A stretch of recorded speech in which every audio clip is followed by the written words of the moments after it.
Menininkių Vilmos Statkuvienės ir Sigitos Kanapinienės sukurti aksesuarai įrodė seną tiesą. Stilių kuria originalios detalės. Vieną rudens vakarą to buvo galima įsitikinti Loretos galerijoje surengtoje parodoje Preliudija į odos aksesuarų pasaulį. Aš esu dizainerė Vilma Statkuvienė. Dirbu su oda jau nuo 84 metų. Esu baigusi meninę odą. Žinoma, po to jau oda tai tik buvo pradžia, paskui meno istorija, paveldosauga. Tai o prie odos vėl sugrįžau ir dirbu iki šiol. Ir kuo oda, menas su oda jūs paviliojo? Kuo jisai žavus? Nes vis tiek turi kažkokių matyti išskirtinumų. Ne, tai kodėl oda būtent tas natūralumas, jos elastingumas. Ir būtent nuo meninės odos galbūt aš visai nepabėgau, kad sakyt, ta galanterija, ji yra meninė galanterija. Ir vis tik norėjusi, kad jeigu meninė oda ten pano, ar dėžutė, ar knygos viršelį, mes padėsime į lentyną kažkur, tai man norėjusi puošti moterį. Tai va būtent todėl aš iš meninės odos, galima sakyti, ėmiau kurti moterims. Aksesuarai tik šiandien neturiu koljė ir labai mažai apyrankių, bet taip tai šito irgi yra. Didžioji dalis, kurią pristatote iš savo meninių darbų Alytuje, tai būtent diržai. Ne, žinokit, pas mane tik galbūt šiandien yra šitai diržai, taip, bet taip, kaip sakiau, tai kuriu ir koljė moterims, ir apyrankės, ir aplamai kas ko paprašo.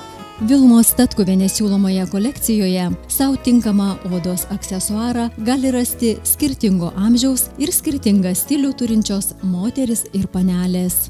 Žinokit, čia yra įvairi, būtent galima ir kasdien, ir būtent proginiai diržai, ir, kaip sakot, va, būtent ant viršaus, ant palto. Tai tik tai reikia turėti fantazijos ir pritaikyti. Man patinka vis dėlto, kad būtent gaminys juo galėtume varijuoti. Ir vis dėlto, kad galėtume iš vieno, kad moteris ne taip, kad iškart padeda. Vieną kartą nueinu ir nesinori, kad mes galim jį keisti, galima varijuoti. Ir vėl atrodėt su nauju. Ką gali jūsų gaminiai? Kaip gali pakeisti moterį? Ne, jeigu moteris taip moka prisitaikyti, tai taip arba tai yra privalumas, arba tikrai gali pabrėžti, išryškinti, bet niekuomet nepatarsiu, jeigu ateina moteris ir nori ir matau, kad netinka, tai visuomet pasakau ne. Bet man atrodo, mes visuomet atrandam tą variantą, ką galim pasiūlyti. Vienetinių rankų darbo odinių rankinių Loretos galerijoje siūlo įsigyti menininkė Sigita Kanapinienė. Mano mama gamino iš odos dirbinius. Aš ir užaugau, kitaip turbūt negalėjo būti. O kodėl būtent rankinės? Todėl, kad nėra pasirinkimo moterim rankinėm. Žiūrėkit į parduotuvę, nėra pasirinkimo. Rankinių daug, nešiot nėra ką. Stilingų rankinių nėra. Arba yra didelė kaina. O kuo jūsų gaminamos, kuriamos rankinės yra išskirtinės? Aš pasididžiuosiu, aš sakysiu, todėl, kad jos yra mano rankų darbo rankinės. Todėl, kad įdėta yra visa šiluma, meilė ir moterim patinka tai ir jos labai su dideliu noru nešioja. Ir man atrodo, tai yra išskirtinumas. Gaminama rankinė tik tai moteriai. Nes iš tiesų, žavi jūsų rankinių spalvingumas. Ką tos spalvos reiškia, ką jos duoda? Turbūt, kad man gera gyventi. Man gera gyventi. Kūrėjas taip ir turi parodyti. Jeigu man yra gerai, aš noriu, kad kitam būtų gerai. Atsargiai su spalvom. Lietuvos moterim atsargiai, bet jau pamėgo. Čia bent jau šiandien pristatomos rankinės, yra gana didelio dydžio. Sakykit, ar čia specialiai taip parinkote, ar jūs ir gaminate tik didesnės rankinės, kodėl jūs tokios didelės? Dabar iš tikrųjų kartosis, bet turbūt todėl, kad aš didelė.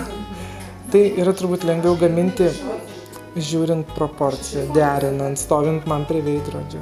Man yra tai lengviau, bet gaminamos yra visokiausios, ir delninukės yra, ir teatrinės rankinės, ir kokteilinės rankinės, ir vidutinio visokio dydžio, ko moterim reikia. Kokios moteris renkasi būtent jūsų rankinės?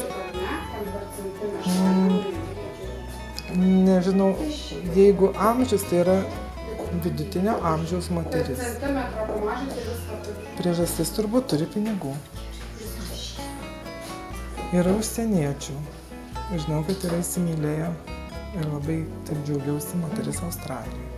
Tai man labai toli. Yra išvažiavę į Ameriką rankinės. O myli tą darbą turbūt. Gal myli mane? Nežinau. Patiko, pabendravo, įsigijo. Rekordas vienos moters. Gaminau 12 rankinių vienai moteriai. Čia buvo rekordas.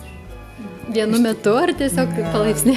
Palaipsniui per tuos 8 metus, bet tai yra pakankamai daug.